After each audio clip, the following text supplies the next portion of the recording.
wanta ani isa komadheefis waan inni deebisu nan ilaala. Itti deebi'een dubbisa. Ani iddoo dhaabbatanii eeganirra dhaabadhee nan eega. Koophii sana irras nan ijaajja. Kunoo dubbii inni anatti dubbatu nan dhaga'a. Wantan isa komadheefis waan inni deebisu nan ilaala. Yommus Waaqayyo anaaf deebisee mul'ata argite kana akka namni rakkina malee dubbisuu danda'utti mul'isii gabatee irratti caafi. Mul'anni kun yeroo itti raawwatamuun isaaf ta'u hin eega. Mul'anni kun yeroo itti raawwatamuun isaaf ta'u hin eega. Waa'ee guyyaa booddee hin dubbata, garuu soba miti. Yoo lafa irra harkifame iyyuu isa eeggadhu. Inni dhugumaan hin dhufa, hin turus. Ameen. Ameen. Lakkoofsa 3 irra mul'anni kun yeroo itti raawwatamuun isaaf ta'u hin eega. Waa'ee guyyaa booddee hin dubbata, garuu soba miti. Yoo lafa irra harkifame iyyuu isa eeggadhu. Inni dhuguma hin dhufu, hin turus. Ameen. Galanni kan gooftaa keenya ta'u. Akkuman mata duree koo isiniif ibsuu yaadetti yeroo Waaqayyoo eeggachuu jennee galgala kana waan Waaqayyo nuun jedhu dhaggeeffanna. Iddoo kanatti Anbaaqoom irraan dubbisee Anbaaqoom raajii akka ta'e beektu. Raajii yeroo baay'ee Waaqayyoon komatu, komii Waaqayyoo irratti dhiyeessu, Waaqayyoon fuuldura dhaabbatee waan gurguddaa, wantoota gurguddaa Waaqayyoon gaafatu akka ta'e hin beektu. Anbaaqoom nama baay'ee nama inaafaa akka ta'e hin hubanna. Galanni kan gooftaa keenyaa ta'u. Iddoo kanatti Anbaaqoom boqonnaa 2 lakkoofsa 1 irraa kaastanii gaafa ilaaltan haasaa Anbaaqoom haasa'u, dubbii Anbaaqoom dubbatu, mul'ata Anbaaqoom argu, waan Waaqayyo Anbaaqoomin jedhuu fi waan Anbaaqoom jedhu argina. Raajiin Anbaaqoom kun jechuudha. Komee Anbaaqoom Waaqayyo irratti dhiyeessee fi waan Waaqayyo Anbaaqoomiif deebise argina. Iddoo dhaabbachuun naaf ta'urra dhaabadheen Waaqayyoon nan eegaa. Koophii sanarras immoo nan ijaajjaa. Kunoo dubbii inni natti dubbatus nan dhaga'a. Wanta ani isa komadheefis waan inni deebisu nan ilaala. Eessa dhaabadhee? Iddoo dhaabbatanii eegan irra dhaabadhee isa nan ilaala, nan eega. Koophii sanarras nan ijaajja. Kunoo dubbii inni natti dubbatuufis immoo waan inni anaaf deebisu nan ilaala jedhee Anbaaqoom kun dubbata. Galanni kan gooftaa keenyaa ta'u. Waan inni anaaf deebisu, waan komate qaba. Gaaffii Waaqayyoon duratti dhiyeesse qaba. Boqonnaa tokkotti as deebitanii gaafa ilaaltan Anbaaqoom waan ilaalee garaa isa ga'u dide, biyya lafaa kana irratti waan itti toluu dide, waan Anbaaqoomin gammachiisu dide, waan Anbaaqoomin garaa ciibsu dide dubbata. Boqonnaa tokko guutummaatti gaafa ilaaltan jechuudha. Anbaaqoom boqonnaa tokko kanatti komii Waaqayyo irratti tarreessee waan garaa isa hin geenye asii fachi ilaalee, biyya lafaa keessa ilaalee, wantoota ta'an, wantoota biyya lafaa irratti ta'an, taateewwan ta'aa jiru ilaaletu Waaqayyo irratti komii dhiyeessa. Wanti Anbaaqoom kun ilaalee garaa isa hin geenye firdiin seena hin faradamu. Warra abbaa humnaatu biyya lafarra jiraata. Hiyyeessonni hin jiraatani. Namoonni dadhaban, namoonni humna hin qabne iddoo hin argatani. Firdiin akka ta'utti dhala namaatiif hin faradamu. Firdii wal caalaatu jira. Rakkoo gurguddaatu biyya lafaarra biyyattiisan keessa jira. Anbaaqoom isa kana ilaalee garaan isaa gubate. Baay'ee garaan isaa naafe. Galanni kan gooftaa keenya. Baay'ee Anbaaqoom gaaffiidhaan guutame. Wanta ta'aa jiru biyya keessatti, mootummoota keessatti, naannoo isaatti wanta ta'aa jiru, wal cunqursaa jiru, wal ajjeechaa jiru, miidhama jiru, hacuuccaa jiru ilaalee baay'ee garaan isaa gubate. Waaqayyo irratti komii dhiyeesse. Waaqayyoon kadhate, Waaqayyoon gaafate. Maal inni kun jedhe? Ati qulqulluudha. Ati beeka. Waaqa firdii jallisu miti. Ati qulqulluudha. Inni kun maaliif ta'e? Biyya kanarratti maaliif ta'e? Biyya koo irratti maaliif ta'e? Garaa isaatu gubate. Waa'ee biyya isaatiif. Galanni kan gooftaa keenyaa ta'u. Garaa isaatu gubate. Hinaaffadhaan guutame. Wanta ta'aa jiru laalee jireenya ta'aa jiru laalee galanni kan gooftaa keenyaaf haa ta'u. Wal caalmaa jiru laalee dubbii adeemsifamaa jiru laaletu Anbaaqoom baay'ee Waaqayyo irratti gungume. Waaqayyoon kadhate. Waaqayyoon eege. Yaa Waaqayyo inni kun maalinni jedhe. Galanni kan gooftaa keenyaa ta'u. Ifa Waaqayyoon gaafate nama Waaqayyoon komii irratti dhiyeesse Anbaaqoom argina. Galanni kan fuula isaa dhaabbatee maalinni kun jedhe. Firdiin sirriin kennamaan jiru. Wanti gaariin biyya keenya irratti hojjetamaan jiru. Waan faallaa dubbii keerraa waan faallatu mul'ataa jira. Sabni kee garbummaa jala jira. Sabni kee hacuucama jala jira. Sabni kee lola jala jira. Inni kun maalinni jedhee Waaqayyo irratti komii dhiyeesse. Galanni kan gooftaa keenyaaf haa ta'u.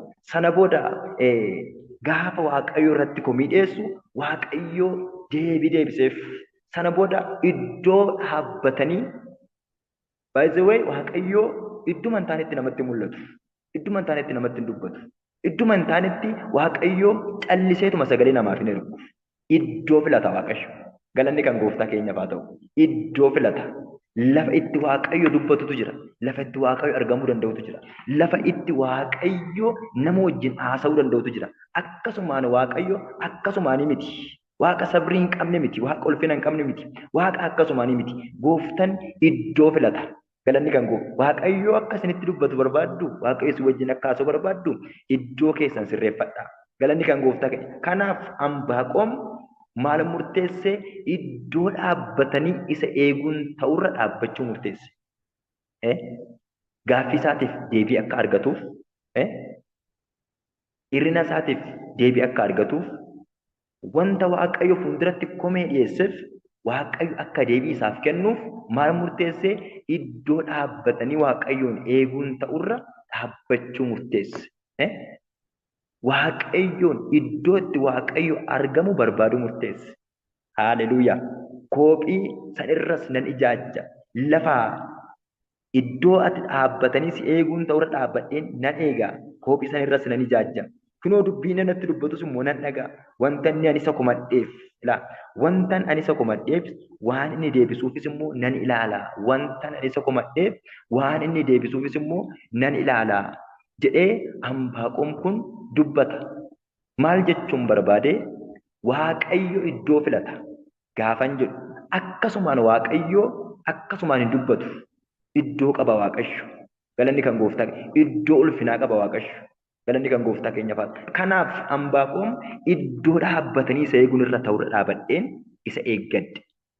Wanta inni dubbatu waan inni isa komadheefis immoo wanta inni deebisuuf immoo nan ilaala.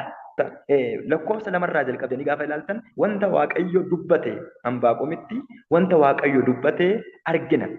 Nama iddoo isaa sirreeffate, nama taa'umsa isaa sirreeffate, nama akka iddoo kanatti waan Anbaaqoom Waaqayyoon komateef Waaqayyoo ifaan ifatti Anbaaqoomitti dubbate. Yaa Anbaaqoom jedhe mul'ata kana caafi. Mul'anni kun yeroo itti raawwatamuun isaaf ta'u hin eega. Waa'ee guyyaa booddeen dubbata. Garuu soba miti. Yoo lafa irraa harkifame iyyuu isa eeggadhu. Ishii kanan barbaade. Galanni kan gooftaa keenyaaf haa ta'u. Yoo lafa irraa harkifame iyyuu isa eeggadhu. Waan Waaqayyo dubbatutu jira. Waan Waaqayyo nama kanaan jedhutu jira. Wanta garaansaa gaddeef. Wanta garaansaa irratti cabeef. Wanta Waaqayyo dubbatutu jira. Sana booda akkas jedheen Waaqayyo waa'ee mul'ata kanaa waa'een waan ammasitti dubbadhu kana caafi. Waan sirriitti mul'atu irra kaa'i. Mul'anni kun yoo tureyyuu inni ani dubbadhu kun yoo tureyyuu hin dhufa. Yoo tureyyuu hin hafu. Yoo lafarraa harkifameyyuu isa eeggadhu. Galanni kan gooftaa yeroo Waaqayyo eeggachuu isa jedhu irrattidha kana dubbadde. Yoo lafarraa harkifameyyuu wanti Waaqayyo dubbate, wanti Waaqayyo jedhe yoo lafarraa harkifameyyuu yoo tureyyuu hin hafu. Galanni kan gooftaa keenyaa haa ta'u. Yaa sagaleen koo jiraatti fakkaata. Wanti Waaqayyo jedhe, wanti Waaqayyo anaas jedhe, wanti Waaqayyo siin jedhe yoo tureyyuu hin hafu. Waaqayyootu dubbata jecha kana. Mul'anni kun yeroo itti raawwatamuun isaaf ta'u hin eega. Waa'ee guyyaa booddee hin dubbata. Garuu soba miti. Yoo lafarra harkifame iyyuu isa eeggadhu. Inni dhuguma hin dhufa, hin turus. Inni dhuguma hin dhufa, hin turus. Galanni kan gooftaa keenyaaf haa ta'u. Waaqayyo eeggachuu akka dandeenyu Waaqayyo nu haa gargaaru. Egaa iddoo kanatti akkamitti Waaqayyoon eeggannaa kan jedhu qabxii 2-3 dubbannee Waaqayyoon dafnee waliin kadhannaa. Akkamitti Waaqayyoon eeggannaa jireenya keenya keessatti akkamittiin Waaqayyoon eegganna, sagaleen Waaqayyoo maal nu barsiisa, maal nu hubachiisa jedhu walii wajjin sagalee Waaqayyoo baranna. Galanni kan gooftaa keenyaaf. Yoo tureyyuu hin dhufa, yoo tureyyuu hin hafu waan ta'eef isa eeggadhu jedhee dubbata. Sagaleen koo jiraa meeti? Eeyyee hin jiru. Yaa lakkoofsa 1 jettanii iddoo keenya dhaabachuudhaan Waaqayyoon eeggachuu qabna. Iddoo keenya dhaabachuudhaan Waaqayyoon eeggachuu qabna. Akkamitti Waaqayyoon eeggannaa isa jedhuuf iddoo keenya dhaabbannee lafa inni nu kaa'e dhaabbannee wanta inni nuun jedharra dhaabbannee haala inni nu keessa nu kaa'e wanta inni keessa nu kaa'e keessa dhaabbannee dubbii isaa bitamnee isaaf gadi jennee isa eeguu qabna. Iddoo keenya dhaabbannee namoonni baay'een iddoo isaaniin dhaabbatan garuu waan tokko gurraa qabu. Waaqayyo waa isaaniin jedhee jira. Iddoo isaaniin dhaabbatan. Egaa Waaqayyo immoo waa nu hubachiisuu barbaade galgala kana. Iddoo keenya dhaabbannee akka isa eeggannu. Iddoo gaafan jedhu eessa deemnaa? Miilla keenya eessa deemnaa? Asii kaan eessa dhana jettanii gaaffii sin keessatti uumamuu danda'a. Waaqayyoon ala furmaan hin jiru. Waaqayyoon ala falli gara biraa hin jiru. Galanni kan gooftaa keenya. Kanaaf wanta Waaqayyo nuun jedhe jira keessa keenya. Wanta Waaqayyoon gaafannee, wanta Waaqayyoon kadhannee, wanti Waaqayyo immoo nuun jedhe jira. Wanta amma ammaatti hin argine jira. Wanta garaan keenya komii Waaqayyoon komatu, wanta Waaqayyo irratti komannu qabna. Ammayyuu waan eegaa jiru qabna. Iddoo keenya dhaabbannee Waaqayyoon eeggachuun murteessaadha. Akkuma Ambaaqoom jedhe, Ambaaqoom boqonnaa 2 lakkoofsa 1 irraa kaastanii akkuma amma dubbifanne iddoo keenya dhaabbannee Waaqayyoon eeggachuun baay'ee isaa murteessaadha. Yaada keenyan iddoo keenya dhaabbannee, amantii keenyan iddoo keenya dhaabbannee, adeemsa keenyan iddoo keenya dhaabbannee, hojii keenyan iddoo keenya dhaabbannee, fala gara biraa barbaaduu dhiifnee, murtee gara biraa barbaaduu dhiifnee, yaada keenya hundumaan iddoo keenya dhaabbannee Waaqayyoon eeggachuun barbaachisaadha. Biyyi lafaa qilleensa, biyyi lafaa buraaburreedha. Biyyi lafaa waan baay'ee nutti fakkeessa. Falli karaa kana argama, furmaanni karaa kana argama, waa'ee keetiif furmaanni karaa kana argama, dhibee keetiif furmaanni karaa kana argama, waa'ee hojii keetiif furmaanni karaa kana argama. Waan baay'ee nutti tarreessa. Waa'ee keenyaaf furmaanni kan argamu karaa Kiristoos Yesuus duwwaadha. Galanni kan gooftaa keenyaaf haa ta'u. Kanaaf yaadi keenya eenyurra jira? Eenyurratti qabamnee jirra? Eenyurraa waa dhageenye? Kanaaf iddoo keenya dhaabbannee isa eeguun baay'ee barbaachisaadha. Galanni kan gooftaa. Kanaaf iddoo keenya dhaabannee Waaqayyoon eeguun barbaachisaadha. Sagaleen Waaqayyoo akkas jedha. Phexros isa duraa boqonnaa 5 lakkoofsa 6 irratti. Kanaafis jedha Waaqayyo yeroon isaa yommuu ga'u akka ol isin qabutti harka isaa isa aangoo qabeessa jalatti gad of deebisaa. Kanaafis Waaqayyo yeroon isaa yommuu ga'u akka ol isin qabutti harka isaa isa aangoo qabeessa jalatti gad of deebisaa. Ulfinni kan gooftaa keenyati. Gadi jettee jirtaa? Iddoon makee dhaabadhu Waaqayyoon eegi. Waaqayyo ol si qaba. Ameen. Dhokattee jirtaa? Iddoon makee dhaabadhu Waaqayyoon eegi. Waaqayyo si mul'isa. Galanni kan lola keessa jirtaa? Iddoon makee dhaabadhu Waaqayyoon eegi. Waaqayyo si moosisa. Dhukkubsataa jirtaa? Iddoon makee dhaabadhu Waaqayyoon eegi. Waaqayyo si fayyisa. Ameen jenna. Haala hin mijanne keessi dukkana keessa jirtaa? Iddoonuma kee dhaabadhu Waaqayyoon eegi. Waaqayyo dukkana kee bariisisa. Ameen. Qoromsa keessa jirtaa? Qoromsuma keessa dhaabadhu Waaqayyoon eegi. Yaada keenya jijjiirin filannoo biraan taasisin karaa kana naa wayyan jedhin meekayoon furmaata karaa bira barbaadan jedhin iddoodhuma Waaqayyo si kaa'ee dhaabadhu Waaqayyoon eegi. Achittan dhufa jennaan achumatti dhufa Waaqayyo. Lafa kanattan dhufa jennaan kanarrattan si dhufa jennaan achumarratti si dhufa Waaqayyo. Waaqayyo Waaqa naamusa qabudha. Waaqayyo Waaqa beekadha. Waaqayyo Waaqa kabajamaadha.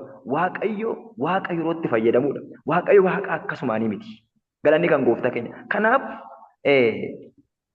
Phexros akkuma dubbatu kanaafis Waaqayyo yeroon isaa yommuu ga'u akka ol isin qabutti harka isaa isa aangoo qabeessa jalatti gad of deebisaa. Yeroon isaa yommuu ga'u Waaqayyo yeroo malee hin hojjetu. Yeroo isaa malee hin hojjetu. Gaafa qanaa sagaleetti daadhii wayiniin dhume Maariyaam haati Yesuus isaan homaan qaban gaafa ishiin ittiin jettu beeka. Garuu akkasittiin jedhe yeroon koo hin geenye. Galanni kan gooftaa keenya. Kanaaf Phexros yeroon isaa gaafa ga'e akka ol isin qabutti harka isaa jala tura. Achuma tura. Anbaaqoom maal jedhe Waaqayyo? Yoo lafarraa harkifameyyuu isa eeggadhu. Inni dhuguma hin dhufa. Hin turus. Ameen. Yoo lafarraa harkifameyyuu isuma eeggadhu.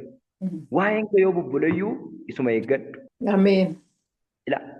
Harkuma isaa jala tura. Yeroo baay'ee jireenya keenya irratti rakkoo kan uumu namoota hedduu irratti rakkoo kan uumu iddoo ofii turuu dadhabuudha. Lafa Waaqayyo nu kaa'ee turuu dadhabuudha. Waan Waaqayyo nuun jedhe yaadachuu dadhabuudha. Waan Waaqayyo nuun jedhe waan Waaqayyo nu abdachiise shakkuudha mamuudha. Irratti fala biraa barbaaduudha. Waaqayyo garuu akkas jedha. Yoo lafarraa harkifameyyuu inni isin jedhu suni hin dhufa. Ameen. Eeggadhu hin dhufa. Waa'ee keetiif inni Waaqayyo isin jedhe hin dhufa. Ameen. Jettu yoo nuti iddoo keenya dhaabbannee Waaqayyoon eegganne. Yoo nuti lafa Waaqayyo nu kaa'isan iddootti Waaqayyo nu beeku san tarii kadhannaa keenya nu beeka ta'uu danda'a. Tarii tajaajila keenya nu beeka ta'uu danda'a. Tarii gara laafummaa keenya nu beeka ta'uu danda'a. Kadhannaadhaan si beeka taanan Waaqayyo kadhannaa keessatti si beeka taanan yeroo baay'ee Waaqayyo iddoo kadhannaa qabda taanan kadhannaadhuma san keessa Waaqayyoon eegi. Iddoo keenyaa sookkinee gaafa nuti Waaqayyoon kadhanne Waaqayyo gaafa deebii nu fidee dhufu iddoo keenyaa nu dhabuu danda'a. Kanaaf iddicha dhaabbadhaatii Waaqayyoon eeggadhaa. Lafa itti Waaqayyo isin beeku waan ittiin Waaqayyo isin beeku qabadhaatii Waaqayyoon eeggadhaa. Tarii lallabni irra lallabaa jiru kun ergaa ta'uu danda'a. An akka isaan beeku.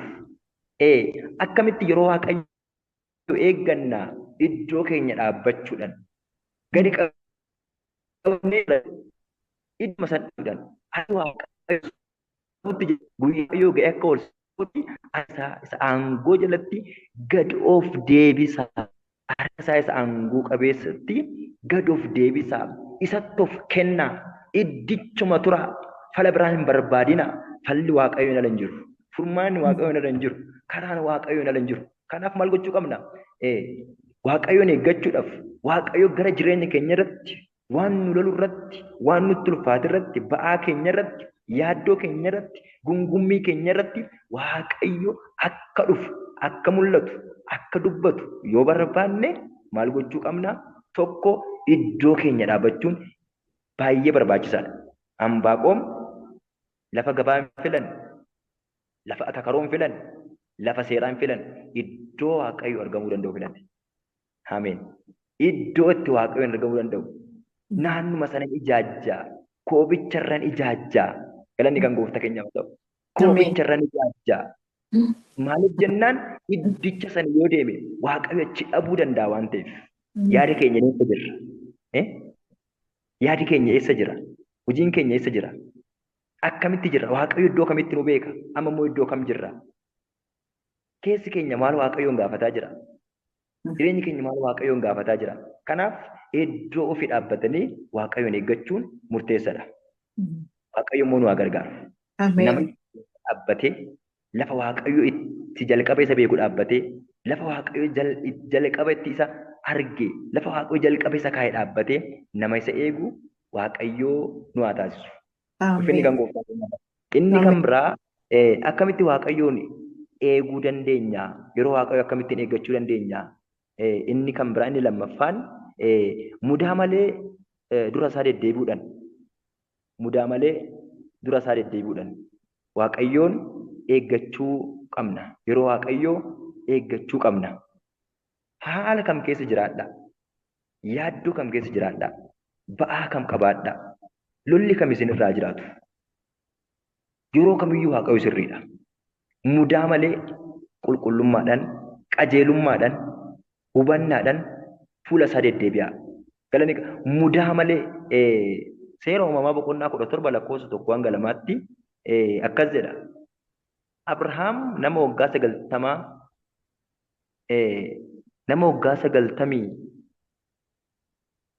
99 jechuunis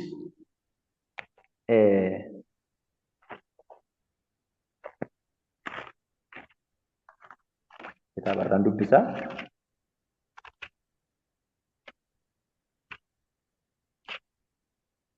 Seera uumamaa boqonnaa 17 lakkoofsa 1-2.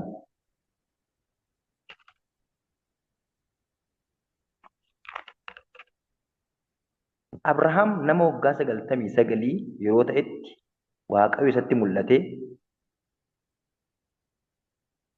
Waaqayyo isatti mul'atee an Elshaadaayidha. Waaqayyo isa hundumaa danda'u. Balleessaa kan hin qabne ta'i fuula koo dura deddeebi'i. Abrahaam nama waggaa 99 ta'ee osoo jiruu yeroo ta'etti Waaqayyo isatti mul'atee an Elshaadaayidha. Elshaadaay jechuun Waaqayyo isa hundumaa danda'u jechuudha. Balleessaa kan hin qabne ta'i fuula koo dura deddeebi'i. Egaa yeroo Waaqayyo eeggachuudhaaf maaltu nurraa eegama? Balleessaa kan hin qabne, mudaa kan hin qabne, yeroo hundumayyuu yaadi keenya qajeelaa, yaadi keenya qulqulluu, hojiin keenya qulqulluu, iddoon nuti jiraannu qulqulluu, keessi keenya qulqulluu, lapheen keenya qulqulluu, yaadi keenya qulqulluu, yaadni Waaqayyoof qabnu qulqulluu ta'uutu nurra jiraata. Yeroo Waaqayyo eeggachaa jirra, wanta Waaqayyo nuun jedheef, wanta Waaqayyo keessa keenya kaa'eef, kakuu Waaqayyo biraa qabnuuf Waaqayyoon eeggataa jirra. Mudaa kan hin qabne, balleessaa kan hin qabne taanee fuula Waaqayyoo dhaabbachuun, fuula Waaqayyoo eeggachuun, Waaqayyoon barbaaddachuun nurraa eegama. Waa'ee Abrahaam hundi keessan iyyuu beektu. Abrahaam nama waggaa 99 yeroo ta'etti waa'ee waggaa 99 beektu. Dhibba ga'uudhaaf waan tokko tafe. Hojiin Waaqayyoos akkasuma. Galanni kan gooftaa amma ammaatti nama dhala hin qabne, akka inni dhala hin qabne, akka inni qophaa jiru hin beektu. Yeroo inni nama waggaa 99 ta'etti, yeroo inni abdii kutatetti, yeroo inni kan koo kana booda homtuun jiru falli hin jiru jedhetti Waaqayyo akkas jedhe. Ilaa an Elshaadaayidha. Waaqa hundumaa danda'udha. Ati nama balleessaa hin qabne ta'i fuula koo deddeebi'i. Agartanii barriyyuu yoo fagaate nama Waaqayyoon eeggatu mudaa malee nama fuula isaa deddeebi'uuf Waaqayyo ammayyuu waan haaraa fida. Yoo fagaate nama waggaa 90 keessa jirudha. Nama baay'ee achi siqee garuu waan dhaga'e tokko qaba. Isa kana arguudhaaf jedhaan Abrahaamiin Waaqayyo mudaa kan hin qabne, balleessaa kan hin qabne, waan tokkoon illee nama hin komatamne, nama hin hamatamne ta'eeti fuula koo deddeebi'i. Agartanii Waaqayyoon eeggachuudhaaf Waaqayyo qulqullummaan barbaada. Mudaa jireenya keenya irratti hin barbaadu. Balleessaa kan hin qabne ta'ii fuula koo deddeebi'i. Galanni kan gooftaa yeroo baay'ee an waan Waaqayyo keessa koo kaa'ee dubbachuu, lallabuu, kadhachuu jaalladha. Galanni kan gooftaa keenyaa ta'u. Mudaa kan hin qabne, balleessaa kan hin qabne, alaan, manaan, mudaa kan hin qabne, wanta itti qubni itti qabamu kan sirra hin jiraanne ta'iti fuula koo deddeebi'i. Fuula koo deddeebi'i. Kan hin qabne ta'ii fuula koo deddeebi'i. Anis kakuu koo anaaf si gidduu nan dhaaba. Hamma malees sin baay'isa jedheen. Ilaa galanni kan gooftaa nama mudaa hin qabne nama balleessaa hin qabne Waaqayyo maal godhaa? Hamma malee isa baay'isa. Hamma malee jireenya isaa irratti mul'ata. Hamma malee mana isaa irratti mul'ata. Yaa Abrahaam fuula koo deddeebi'i. Balleessaa malee fuula koo deddeebi'i. Balleessaa malee fuula koo turi. Anaan barbaaddadhu. Qoobicharra ijaajji. Naannoo mana kootii ijaajji. Anarraa dhaggeeffadhu. Ani immoo sin eebbisa. Kakuun anaaf si gidduutti nan dhaaba. Hamma malees sin baay'isa. Hamma malees sin baay'isa. Nama akkamiiti beektu? Nama balleessaa malee, nama mudaa malee fuula Waaqayyoo deddeebi'e. Galanni kan gooftaa keenyaa haa ta'u. Mudaa malee nama fuula Waaqayyoo deddeebi'etu Waaqayyoon eeggata. Galanni kan gooftaa keenyaa haa ta'u. Kanaaf akkuma Anbaaqoom jedhetti yoo lafarraa harkifame iyyuu isa eeggadhu inni immoo hin turuu hin dhufaa. Akkuma jedhetti Waaqayyo yoo lafarraa harkifame iyyuu waa'een kee wanti Waaqayyo abdii sii gale wanti Waaqayyo siin jedhe yoo lafarraa harkifame iyyuu yoo ture iyyuu Waaqayyoon eeggadhu hin dhufa hin turu. Abbaan dubbichaa hin tursu waa'ee keetiif. Galanni kan Waaqayyo gooftaa keenyati.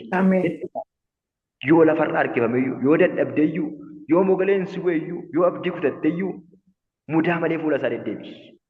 Komii isa irratti hin kaasin. Isa hin komatin. Isa nammeessin. Innoo waaqa miti hin jedhin. Innoon nama hin jedhin. Innoo waan akkasiiti hin jedhin. Waaqayyoon homaadhaan hin madaalin. Keessi kee qulqullaa haa ta'u. Sammuun kee qulqullaa haa ta'u. Waaqayyoon hamma malee isa galateeffadhu. Iddoo guddaa kenniif rakkattus, jibbamtus, sitti dukkanaa'us, sii bari'us hamma malee Waaqayyoon hin hamatin hin hammeessin. Qulqulluu ta'e fuula Waaqayyoo deddeebi'i. Iyyoob argina. Iyyoob beektu waa'ee Iyyoob hundi keessan iyyuu beektu. Waa'ee Iyyoob boqonnaa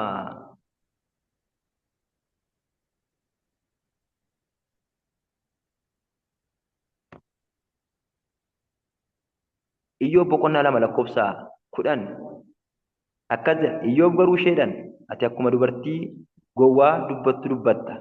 Wanta gaarii Waaqa harkaa hin fudhanne. Wanta hamaas immoo hin fudhannuure jedhe. Kana hundumaa keessaa Iyyoob waa dubbatee hin yakkine jedha. Galanni kan Waaqayyoo haa ta'u. Ameen. Qajeelummaa yoo qorames yoo lolames yoo abdii kutates wanti jireenya isaarra jiru yoo abdii isa kutachiises Iyyoob matumayyuu maal hin goone hin yakkine. Waa dubbatee Waaqayyoon hin yakkine. Ani kana keessan jira Waaqayyo na arguu didee Waaqayyo jireenya koo kana arguu didee Waaqayyo natti mul'achuu didee Waaqayyo baakuu kanarraa kaasuu didee inni Waaqa akkanaati inni kana rakkoo kiyya na argu kana baluu akkasii kan kumaaf akkas ta'e jedhee tasumayyuu Waaqayyoon hin gaddisiise. Waaqayyoon hin yakkine. Achuma keessa dhaabbatee Waaqayyoon galateeffate. Inni qulqulluudha. Ameen. Inni beekadhaa jedhe. Galanni kan gooftaa inni ol kaasuu danda'a gadi buusuu danda'a. Wanti numti harka isaa jiraa jedhe. Gaarii yoo sarraa fudhannee hamaa seessan danda'a. Isatu nuuf kenne isatu fudhatee jedhe. Haaleluyyaa. Maal taa'ee abidda keessa taa'ee. Abidda hamaa keessa taa'ee Waaqayyoon galateeffate. Mudaan tokkoyyuu isarraa hin argamne. Qajeelummaadhaan qulqullummaadhaan fuula isaa deddeebi'e. Inni Iyyoob fife siifis haayuuf. Kanumas siin eebbisaan. Haalli Iyyoob keessa haala baay'ee Waaqayyoon nama kumachiisudha. Wanti Iyyoob keessa jiru waan baay'ee Waaqayyoo irraa nama kaachisudha. Iyyoob garuu akkas hin jenne maal filate? Waaqayyoon galateeffachuu filate. Yesuus gooftaan. Waaqayyo wanti hunduu kan isaati jedhe. Duutis jireenyis qabaachuunis dhabuunis wanti hundiyyuu kan isaati. Isatu kenne isatu fudhata. Inni hin kennas hin fudhatas. Ani kan maalan Waaqayyoon yakka'e. Mudaan keessaatti hin argamne. Hammeenyi keessaatti hin argamne. Egzaabeeriin amasaggane. Fatanaa usxu rakkina keessa taa'ee qorumsa keessa taa'ee Waaqayyoon eeggate abidda keessa taa'ee raammoodhaan nyaatamaati. Wanti hundumtiyyuu harkaa dhumee ofii isaatillee foonsaa kun amma raammo'utti raammoodhaan illee nyaatamaati.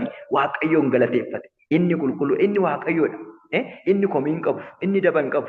Wanti hundumtuu kan isaati jedhe. Waaqayyoon galateeffate. Si haa galatu jedhe. Hamaa hin dubbanne. Waaqayyoo irratti hamaa hin dubbanne. Namni amma yoo qorame lafa kanarra hin jiru. Gooftaan gooftaadha. Waaqayyo Iyyoob garuu gaarummaadhaan qajeelummaadhaan wanti isatti dhufe hundumaa galataan dabarse. mudaa malee qajeelummaadhaan qulqullummaadhaan arraba isaa keessaa otoo wanti tokko hin baane qulqullummaadhaan fuula Waaqayyoo ture. Waaqayyoon galateeffate. Inni Waaqa hamatamu miti, Waaqa komatamu miti, Waaqa qajeeladha, Waaqa mudaa hin qabnedha. Wanti hundumtu harka isaati. Galanni kan Gooftaa. Jirechi sun yeroo itti Waaqayyoon galateeffatan miti. Yeroo itti akka biyya keenyatti, akka yeroo ammaa kanaatti maaf akkasana gootaa, kakuu ati naaf galtan hin yaadattu, sumamoo kan natti dubbate nama biraatiin akka biyya keenyatti, akka bara keenyatti wanta akkasii jedhama ture. Yericha Iyyoob sanitti jechuudha. Galanni kan Gooftaa keenyaa ta'u. Garuu Iyyoob nama hubataadha. Nama wanti tokko isaaf galedha. Wanti hundumtuu akka isaan ta'e beeka. Wanti hundumtuu harka isaarraa akka jiru beeka. Waaqayyo ajjeesuu akka danda'u, fayyisuu akka danda'u, jiraachisuu akka danda'u, dhabamsiisuu akka danda'u beeka waan ta'eef Waaqayyoon galateeffate. Galata kee jedhe. Kanaafis galata kee jedhe. Jireenya nama jiraachaa jiru kanaafis galata kee jedhe. Namoonni baay'een Waaqarratti gonkumu malee jireenya amma jiraachaa jiru kanaaf Waaqayyoon hin galateeffatu. Namni wal caala. Namni wal caala. Wal caala. Kallattuunuma wal caala. Namni Waaqayyoon galateeffatu hin baay'atu. Jireenya amma jiraachaa jiru kanaaf. Inni kaan dheeratee Waaqayyo maafan dheeradhee jedhee Waaqayyo komata. Inni kaan gabaabbatee maafan gabaabbate jedhee Waaqayyo komata. Inni kaan immoo waan tokko furdatee maaf furdate jedhee Waaqayyo komata. Inni kaan immoo bakka sababa garaagaraa dhiyeessee Waaqayyoon komata. Inni kaan huqqatee maafan akkasitti qalladhe jedhee Waaqayyoon komata. Inni kaan kallattii hedduudha. Inni kaan gurraacha'e, inni kaan addaate, inni kaan dimate. Waan baay'eedhaan Waaqayyo komata obboloota koo. Galanni kan Gooftaa keenyaa ta'u. Kanaaf maal gochuu qabna? Mudaa malee, balleessaa malee. Yoo nutti toles, yoo nutti toluu baates, yoo nu mijates, yoo nu mijachuu baates, yeroo hundumayyuu qajeelummaadhaan, mudaa malee, qulqullummaadhaan fuula Waaqayyoo nama turuu Gooftaan keenya nu haa taasisu. Galanni kan Gooftaa. Mudaa malee Iyyoob kana hunduma keessatti yeroo manni jalaa gubate, yeroo horiin jalaa saamaman, yeroo ijoolleen jalaa dhuman, kana hunduma keessatti Iyyoob waan tokkollee dubbatee mudaan tokkollee arraba Iyyoob irraa hin argamne. Waaqayyoon galateef mudaa malee qulqullummaadhaan qajeelummaadhaan Waaqayyoon eeggate. Haaleluuyaa. Nama qajeelummaadhaan qulqullummaadhaan mudaa malee fuula Waaqayyoo deddeebi'ee fuuldura isaa ifaadha. Ameen. Fuuldurri kee ifaadha. Yesuus Gooftaadha. Nama balleessaa tokko malee Waaqayyoon nama hin yakkine, nama hin amanne fuuldurri isaa hiikamaadha. Galanni kan Gooftaa keenyaa. Kanaaf Iyyoob Waaqayyoon galateeffate. Kana hunda keessa taa'ee mudaan tokkoyyuu irraa hin argamne. Waaqayyo mudaa malee, Waaqayyo balleessaa malee nama fuula isaa deddeebi'u Gooftaan nu haa taasisu. Egaa yeroo Waaqayyo eeggachuudha akkasitti. Yeroo Waaqayyo dhufu, yeroon isaa gaafa ga'utti inni dhufee wanta isin itti gadi qabamtan irraa akka ol isin kaasutti miilla isaa jala tura akkuma jedhe. Kanaaf yeroon Waaqayyo gaafa ga'u, Waaqayyo akka ol qabuuf yeroo hundumayyuu mudaa malee fuula Waaqayyoo deddeebi'uu qabna. Galanni kan Gooftaa keenya. Mudaa malee sammuun keenya Waaqayyoo yeroo hundumayyuu iddoo olaanaa kennaa. Fala biraa barbaadachuu dhiisaa. Waaqayyoon eeggachuu mudaa malee, daba tokko malee Waaqayyoon eeggachuu qabna. Inni kan biraan, inni sadaffaan, inni kun baay'ee cimaadha. Akkamittiin yeroo Waaqayyoo eeggannaa isa jedhuuf obsaan Waaqayyoon eeggachuu qabna. Obsaan Waaqayyoon eeggachuu qabna. Obsa. Jechi obsa jedhu kun baay'ee ulfaata. Jechi obsa jedhu baay'ee ulfaata. Galanni kan Gooftaa. Dubartiin gaafa ciniinsifattu baay'ee dhukkuba. Ciniinsuun baay'ee dhukkuba. Garuu waa tokko abdatti. Mucichi dhalatu kun boru na fayyada. Boru na utuba. Boru mana natti ijaara. Boru na dhaaba. Kan jettu keessa si galchiteetu maal gooti? Dhukkuba ishee obsiti. Galanni kan Gooftaa keenya. Obsaan yeroo Waaqayyoo eeggachuu qabna. Obsaan. Jireenya keenya keessatti, jireenya amantoota keessatti obsi baay'ee barbaachisaadha. Namoonni baay'een immoo kan isaan iddoo isaaniitti dhabamaniif obsa dhabuudhaan. Waa'ee obsaa sagaleen Waaqayyoo galgala kana immoo maal nuun jedha? Waa'ee obsaa. Nan dubbisa.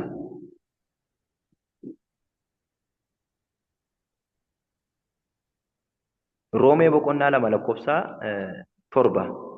Inni warra obsaan waan gaarii hojjechaa guddina ulfina hin darbine jireenya hin bannes Waaqayyo biraa argachuu barbaadanii fi jireenya bara baraa hin kennaaf. Ameen. Ameen. Ilaa akkas jedha. Inni warra obsaan waan gaarii hojjechaa guddina ulfina hin darbine jireenya hin bannes Waaqayyo biraa argachuu barbaadanii fi jireenya bara baraa hin kennaa. Ameen. Egaa akkamitti Waaqayyoon eegganna kan jedhuu fi inni guddaan fi qabxii olaanaan obsaani. Obsi jireenya keenya keessatti waan baay'ee barbaachisaadha. Namoonni baay'eenis immoo kan itti irratti obsadha. Inni of ajjeesu sababii obsa dhabeefi. Inni dhaqee nama rukutu sababii obsa dhabee obsa hin qabneefi. Inni dhaqee waan tokko balleessu sababii obsa hin qabneefi. Galanni kan ga'u sagaleen Waaqayyoo garuu waa'ee obsaa baay'isee nu hubachiisa. Namni obse waan gaariitti ce'a. Namni obse waan gaarii arga. Namni obse ifa bara baraa arga. Iddoo guddaa ga'a. Namni obse iddoo Waaqayyo isaaf kenne ga'a. Iddoo Waaqayyo isaaf filate ga'a. Kanaaf iddoo kanatti sagaleen Waaqayyoo akkas jedha. Inni jedha warra obsaan waan gaggaarii hojjechaa guddina ulfina hin darbine jireenya hin banne Waaqayyo biraa argachuu barbaadanii fi jireenya bara baraa hin kennaa. Boqonnaa bara baraa hin kennaa. Ulfina bara baraa hin kennaa. Warra obsaan waan gaarii hojjechaa guddina ulfina hin darbine warra eeggataniif obsaan yeroo lolli dhufu obsaan yeroo qoromsi jiru obsaan yeroo dhukkubni jiru obsaan kallattii hundumaan yeroo haalli namatti ulfaatu obsaan warra isa eeggataniif jedha. Garbichi Waaqayyo Phaawulos Waaqayyoo warra obsaan isa eeggataniif jireenya bara baraa hin kennaa. Galanni kan obsaa jirtu boleessa koo boleettii koo obsaa jirtaa? Maal keessa jirta? Haala keessa jirtu keessa jiraattee obsaa jirtaa? Obsitee Waaqayyoon eeggachaa jirtaa? Guyyaa dhumti haa ta'u jechaa jirtaa? Moo ariifattee jarjartee waan Waaqayyo siif hin eeyyamne waan Waaqayyo hin barbaanne karaa Waaqayyo sitti hin himne deddeebi'aa jirta? Sagaleen Waaqayyo garuu obsi hin dhufa innis immoo hin turu. Galanni kan gooftaa keenyaa ta'u. Kanaaf Waaqayyoon eeggachuu kan nuti qabnu obsa qabaachuudhaan. Hin ariifaatin suuta jedhii deemi wanti nama miidhus hedduudha. Bara kana keessa Waaqayyoof jiraachuun gaariidha. Hin ariifaatin suuta jedhii deemi wanti nama miidhus hedduudha. Bara kana keessa Waaqayyoof jiraachuun gaariidha. Inni kan gooftaa keenyaa ta'u. Waaqayyo obsa akka qabaannu nu hubachiisa. Jireenya keenyaaf, kakuu keenyaaf, adeemsa keenyaaf waan Waaqayyoon kadhanneef, waan Waaqayyo irratti eeggachaa jirruuf obsa akka qabaannu. Gooftaan nutti dubbata. Obsa qabaadhu. Obsi fuula koo deddeebi. Obsi anumarraa eeggadhu. Obsi anuma barbaaddadhu. Nan dhufa. Galanni kan gooftaa warra obsanii waan gaggaarii hojjechaa guddina ulfina hin darbine jireenya hin bannes Waaqayyo biraa argachuu barbaadaniif inni jireenya bara baraa hin kennaa jedhe. Galanni kan gooftaa keenyaati. Warra obsan, rakkina warra obsan, qoromsa warra obsan, waraansa warra obsan, Waaqayyumatu naa caala warra jedhan. Lola adda addaa warra obsan, Waaqayyumatu naa caala warra jedhan. Haala isin keessa jirtan isintu beeka. Waan itti qabamtanii jirtan isintu beeka. Wanta isin keessa jirtan isintu beeka. Isiniif Waaqayyotu beeka. Waaqayyo garuu galgala kana maal jedhaa? Obsi guyyaa koo eeggadhu. Obsi yeroo koo eeggadhu. Nan dhufa. Ameen. Galanni kana itti ulfaate irratti nan dhufa. Obsi kana Waaqayyoon eeggadhu. Bara kana keessa maaltu nutti irrate gaafa jennu obsatu nutti irrata. Namoota baay'eetti obsatu itti irrata. Dafee abdii kutata. Dafee waan baay'ee keessa gala. Dhugaa dafee jireenya isaa irratti murteessa. Iyyoob waan tokkoon illee Waaqayyoon hin yakkine. Waan tokko illee hin dubbanne. Qoromsa hundumtu yeroo irratti ajjeerrame Waaqayyoon hin yakkine. Obsee guyyaa Waaqayyo eeggate. Obsee argamu Waaqayyo eeggate. obsee mul'achuu waaqayyo eeggate. Obsee waan waaqayyo dubbatu, waan waaqayyo hojjetu eeggate. Galanni kan gooftaa keenyaa ta'u. Kanaaf Ameen. warra obsan jedha sagaleen waaqayyo. Warra obsaniif waaqayyo jedha jireenya bara baraa hin kennaafii jedha. Warra obsanii isaa jala turan, warra obsanii isa dhaggeeffatan, warra isuma nu wayya si'iifni eessa deemna nutti tolus nutti toluu baatus nuu mijatus nuu mijachuu baatus si'iifni eessa deemna warra jedhaniif waaqayyo jireenya bara baraa hin kennaa jedha. Galanni kan gooftaa keenyaa ta'u. Kanaaf ammas ittuma dabalee Yaaqoob boqonnaa 5:7 irratti ammas obboloota koo jedha hamma gooftaan deebi'ee dhufutti obsaan danda'a. Ameen. Ameen. Amma gooftaan deebi'ee dhufutti maaliin danda'a? Obsaan danda'a. Waaqayyo akka obsinu nu barsiisaa jira. Akka obsinu haalli nuti keessa jirru yoo nu obsisuu baatayyuu akka nuti nu obsine yoo nu taasisan iyyuu Waaqayyo garuu akkas jedha akka nuti obsinu barbaada. Amma gooftaan deebi'ee dhufutti obsaan danda'a. Haaleluyyaa. Amma Waaqayyo sagantaa kee irratti argamutti, amma Waaqayyo dhimma kee irratti argamutti obsaan danda'i. Obsaan baadhu. Hin dhufa hin turu. Galanni kan gooftaa hin dhufa. Dhimma kee irratti dhufa. Waanuma sitti dhufaate irratti dhufa. Waanuma foormullaa si jalaa bade irratti dhufa Waaqayyo.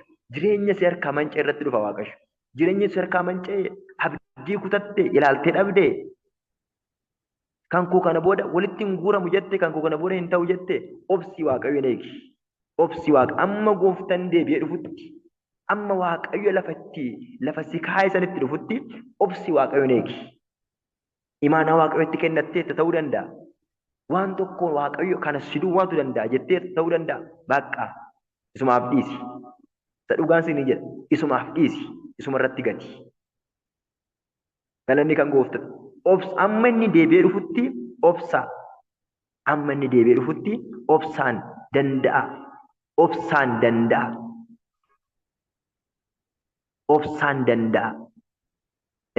Iddoo kanatti Yaaqoobuma keessatti Yaaqoob 5:11 irratti warra obsa qabeeyyii turan sana nuyi akka warra gammachuu qabanitti isaaniin ilaalla. Iyyoob attam akka obse dhageessaniittu. Yeroo gooftaan ittiin raawwates argitaniittu. Wanta Waaqayyo gooftaan ittiin raawwates argitaniittu. Kunis gooftichi gara laafes bu'aa qabeessa ta'uu isaa hin argisiisa. Iyyoobin argitaniittu. Akkamitti akka obse maal akka obse argitaniittu. Kanaaf isinis Waaqayyoon obsaa eegaa. Hin dhufa. Jireenya keessatti Waaqayyoon obsaa eegaa. Hin dhufa. Maaliin qabamtee jirta? Maal tokko si dhowwate? Waaqayyo garuu obsiina eegi nan dhufaa jedha. Galanni kan gooftaa. Jireenya Iyyoob argitaniittu jedha garbichi Waaqayyoo Yaaqoob. Jireenya Iyyoob argitaniittu. Iyyoob maal akka ture argitaniittu. Iyyoob maal keessa akka ture argitaniittu. Obsa inni obses immoo argitaniittu. Waan Waaqayyo dhumarratti isaaf godhes immoo argitaniittu. Galanni kan gooftaa keenyaa ta'u. Waan Waaqayyo dhumarratti isaaf godhes immoo argitaniittu. Kanaaf isinis obsaan danda'a. Dhaabadha yeroo Waaqayyo eegaa. Hin ariifatina.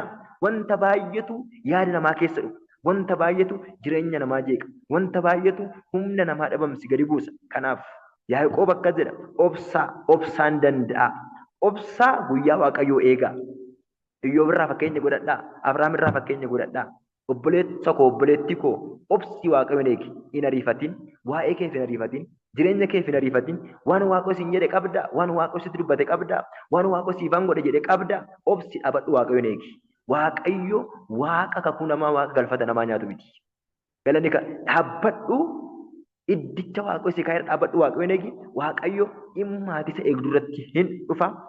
Galanni kan gooftaa. Kanaaf Waaqayyo obsinee akka eeggannu dabalee sagaleen Waaqayyoo nu hubachiisa.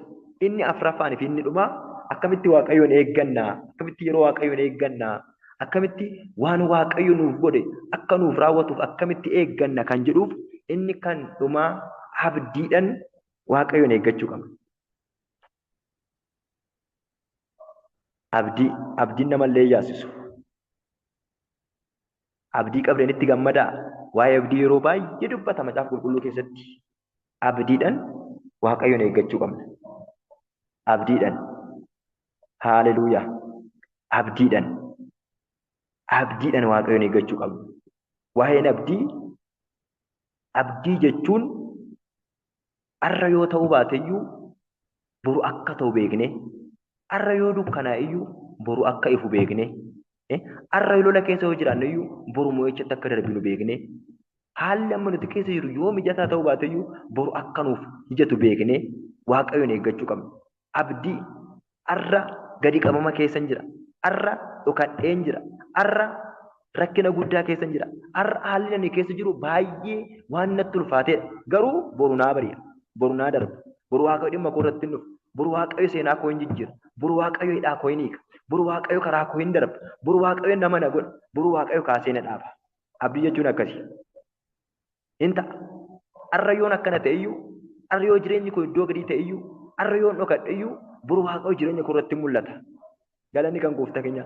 Boru Waaqayyo hidhaa koo hin hiika, boru Waaqayyo dhimma koo irratti argama. Waa'ee abdii sagaleen Waaqayyo akkas jedha. Isaayyaas 40:31. Warri Waaqayyoon abdiidhaan eeggatan garuu humni isaanii hin haareffamaa. Akka joobiraas baaleedhaan waliin ka'u, hin fiigus garuu hin dadhabanii, hin adeemu garuu hin mudhukanii jedha. Isaayyaas 40:31. Ittuma dabalees gara warra Qorontos isa lammaffaa 4:16 irratti garbichi Waaqayyo Phaawulos akkas jedha. Kanaafis nuti matumaa abdii hin kutannu. Namummaan keenya inni bakkeetti mul'atu gadi dhumaa yoo adeeme iyyuu namummaan keenya inni keessaa har'aa bor haara'aa hin adeemaa jedha. Waaqayyo akka dhufu abdannee, Waaqayyo akka dhufu abdannee gabareen gaafa gadi ba'ee midhaan facaasu calliseetuma lafa duwwaa irratti facaase garuu waan abdatu tokko qaba. Roobni akka itti roobu hin abdata. Midhaan sun akka biqilu hin abdata. Biqilee ija isaarraa akka nyaatu hin abdata. Garuu amma lafuma duwwaa irratti gadi facaasa. Lafuma duwwaa irratti gadi naqa. Waa'een abdii akkasii. Galanni kan gooftaa keenyaa ta'u. Kanaaf yeroo Waaqayyo eeggachuudhaaf wantoonni namni dubbadhe kun arfan baay'ee jireenya keenyaaf murteessadha. Iddoo keenya dhaabbachuu, mudaa malee fuula isaa deddeebi'uu, obsaan isa eeggachuu, abdiidhaan Waaqayyoon eeggachuu baay'ee Waaqayyo nurraa barbaada. Obsaan qabnu yoo ta'e guyyaa Waaqayyo eeggachuun baay'ee nutti ulfaata. Namni obsee jarjaree kiyyoo hin taane keessa gala. Namni obsa hin qabne jarjaree kiyyoo hin taane keessa gala. Namni obsa hin qabne iddoo malee dhaabbata. Namni obsa hin qabne abdii hin qabu, hin sodaata, hin raafama. Galanni kan gooftaa keenyaa ta'u. Kanaaf Waaqayyoon abdannee Waaqayyo akka nu barsiisu, jireenya keenya irratti Waaqayyo akka mul'atu, inni har'a nu hidhe boru akka nurraa hiikamu. Abdannee yeroo hundumayyuu Waaqayyo akka eeggannu gooftaan nutti dubbata. Galanni kan gooftaa keenyaa ta'u. Ani iddoo dhaabbachuun ta'u irra dhaabadhee isa eeggadhe. Iddoo dhaabbachuun ta'u lafa Waaqayyo itti nu barbaadu, lafa Waaqayyo kaleessa itti nu kanaaf mudaa malee, balleessaa malee fuula Waaqayyoo akka deddeebinu Waaqayyo nurraa barbaada. Obsaan obsinee yoo ba'aanis nutti ulfaate, haalli nuti keessa jirru yoo nutti ulfaate, obsinee guyyaa Waaqayyoo, yeroo Waaqayyoo akka eeggannu Waaqayyo nurraa barbaada. Abdiidhaan illee, abdiidhaan haalli nuti keessa jirru yoo ulfaata ta'e illee, wanti nuti itti qabamnee jirru yoo ulfaata ta'e illee, abdii guutuudhaan Waaqayyoon akka eeggannu Waaqayyo nurraa barbaada. Nuti matumaa abdii hin kutannu. Wanti barbaada yoo ta'e jireenyi keenya yoo gadi bu'eeyyuu nuti abdii hin kutannu. Nuti abdii hin kutannu. Boru jireenyi keenya inni keessaa hin haareffama. Galanni kan gooftaa abdii hin kutannu. Waaqayyo akka nuti abdii hin kutanne nurraa barbaada.